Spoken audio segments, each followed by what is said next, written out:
What's good, YouTube? It's your boy Deluxe. On this hair tutorial, we're going to be doing a mid-ball fade slick back with a beard lineup. To start out, I'm going to be using a little dry shampoo, spray it on top of my client's head, kind of clean up before I begin cutting with my shears. With my shears, I'm just going to take his hair down finger length, do a cross cut. So I cut from the front of the head to the back, and then of course I cross section as well, make sure everything's all evened out. After this, I'm going to blow dry him off, make sure all the hair is off of him before I make my first bald guideline with my wall heroes. With the wall heroes, I'm just going to go around the head, make sure everything's all evened out, kind of give it a nice little drop right behind the back of the head, and then meet it on the other side of the head as well.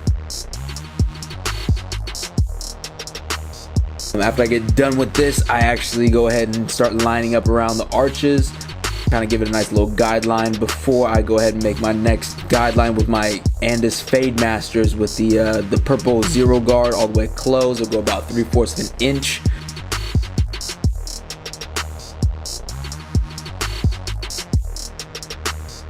I take my wall heroes and I go ahead and take out all the bulk hair.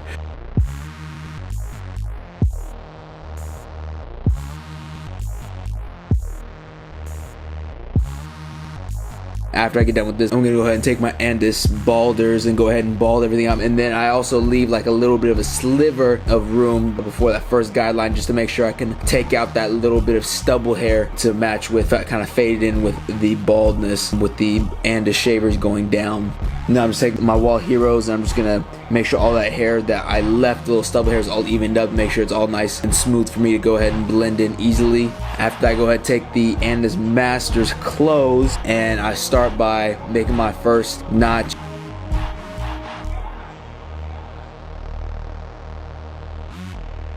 When I work with my Fade Masters, I go Andis Fade Masters close, halfway, and then all the way open, and then after that, any cleanup work done to make sure that there are no real dark spots or lines left behind before I move on to my next section.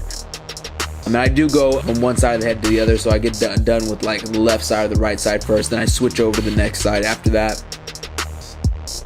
After I get done with that, I go ahead and take my zero guard again, but instead of taking it closed, I open it all the way up, and I go about another 3/4 of an inch, scooping outward at the very top to make sure that transition is going to be nice and smooth.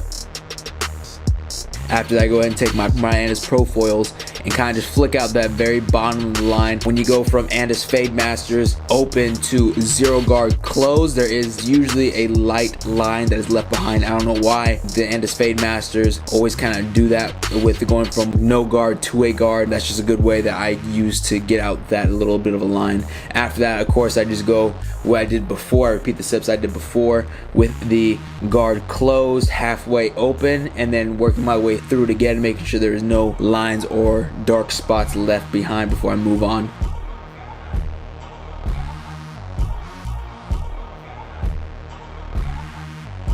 I kind of like to go back through it with my Andis Profoils afterwards, open, and kind of just edge it in there with the very tip of the edge and make sure everything's all nice and smooth out. Before I make my next guideline with my number 1 guard, I like to take down the hair with clipper over comb. This is actually trimmer over comb with my wall heroes. My wall heroes, these are like very good trimmers, take down bulk of hair, and I feel like I have a lot more mobility with these trimmers, working in smaller areas instead of taking out my walls or my Andis Masters and having to take down a lot of hair. I kind of get more accuracy with those. Then after that, I go ahead and take my Andis 1 guard, go ahead and flick out, and it is open, by the way. I flick out to make sure I still keep the shape of the fade going on the side of the head. You kind of see the fade coming together a little bit. It's not really there. Still keeping that nice little arch in the back. After I get done with this, I'm actually going to work my way down now with the fade. I don't want to push the fade up higher than what it is right now. I want to make sure I keep that bulk of the hair up there. So I go from Andis 1 guard open to halfway to close, and then in between I make sure I clean out any lines that are there. With my zero guard open or with my 1 guard, playing with the lever back and forth, just getting everything out of the way, flicking out, using corners, using different techniques to make sure I get that fade nice and tight, nice and smooth. After that, I go ahead and take clipper over comb, and and I go ahead. I'm not really focused on fading at this point with the clip over comb. I'm more focused on still creating a shape of the head. So I go ahead and take more bulk out. This allows me more power, a lot more hair to feed through with a bigger comb and a bigger clipper. After that, I go ahead and take my 3 guard. These are actually my profiles. I just like to take down anything higher than the 3 with my profiles. They're a little bit stronger clippers. I don't like to get my masters backed up. And then I go ahead with my masters, work with my 2 open, and then of course work my way right back down again. Go ahead and go halfway, and then go close, and then clean up everything else with a 1 guard open on the Andis Fade Masters. After that, I like to go ahead and go with my shears, because anything else bigger than a 3, you really shouldn't be. It should really be taken down for bulk. I don't really see a reason why to be fading with that. So I go ahead and take with my thinning shears first to kind of make sure all the hair lays down nice and neatly up top, because I've already created a shape. And then kind of to create a nice smooth fade, a nice tight fade, I go ahead and take my shears and kind of get out any lines that I see, kind of going back over it again multiple times, making sure everything's all nice and smooth.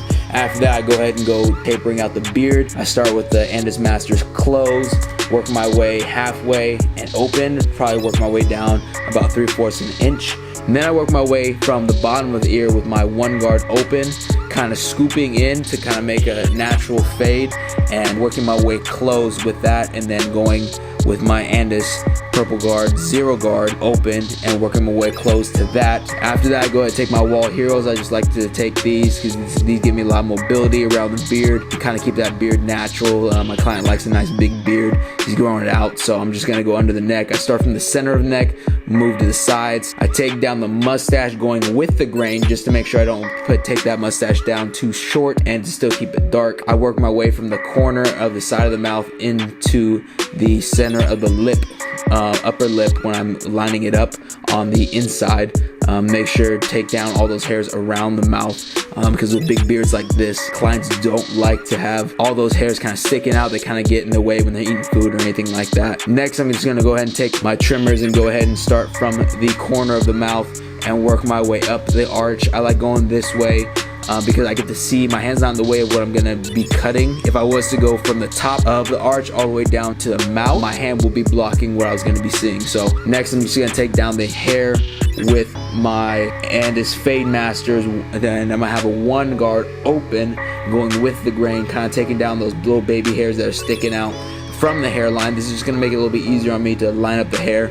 After that, apply some spritz on the hairline and let that dry, let that sit for about 30 seconds. Make sure that dries up real good so it doesn't clog up your trimmers.